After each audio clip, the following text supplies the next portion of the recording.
मैं कहना चाहता हूं कि जिन भारत विरोधी और आतंकी संगठनों ने भारत माता के मस्तक पर हमला करके कई परिवारों के सिंदूर मिटाए थे, उन्हें भारतीय सेना ने ऑपरेशन सिंदूर के माध्यम से इंसाफ दिलाने का काम किया है।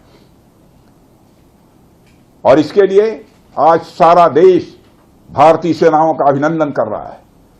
ऑपरेशन सिंदूर सिर्फ एक सैन्य कार्रवाई भर नहीं है, बल्कि भारत की राजनैतिक, सामाजिक और सामरिक इच्छा शक्ति का प्रतीक है।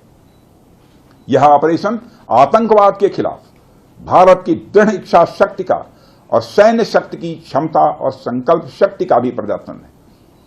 हमने दिखाया है, भारत आतंकवाद के खिलाफ जब भी कोई कार्रवाई करेगा तो आतंकवादियों और उनके आकाओं के लिए सरहद पार की जमीन भी सुरक्षित नहीं रहेगी। भारतीय सेनाओं ने ऑपरेशन सिंदूर को पाकिस्तान में मौजूद आतंकी ढांचा ढहाने के उद्देश्य से लॉन्च किया था। हमने उनके आम नागरिकों को कभी निशाना नहीं बनाया था, मगर पाकिस्तान ने न केवल भारत के नागरिक इलाकों को निशाना बनाया, बल्कि मंदिर, गुरुद्वारा, गिरजाघर पर भी हमले करने का प्रयास किया।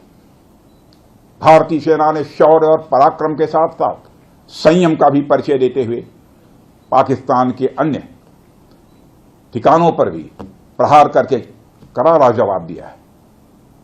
हमने केवल सीमा से सटे सैन्य ठिकानों पर ही नहीं कार्रवाई की, बल्कि भारत की सेनाओं की धमक उस रावलपिंडी तक सुनी गई, जहां पाकिस्तानी फौज का हेडक्वार्टर मौजूद है। मित्रों, भारत में आतंकवादी घटनाएं करने और कराने का क्या अंजाम होता है, यह पूरे विश्व ने उरी की घटना के बाद देखा, जब हमारी सेना ने पाकिस्तान में घुसकर सर्जिकल स्ट्राइक की। पुलवामा के बाद देखा, जब बालाकोट पर एयर स्ट्राइक की गई, और अब पहलगाम की घटना के बाद दुनिया देख रही है कि जब भारत ने पाकिस्तान के भीतर घुसकर मल्टीपल स्ट्राइक्स की हैं।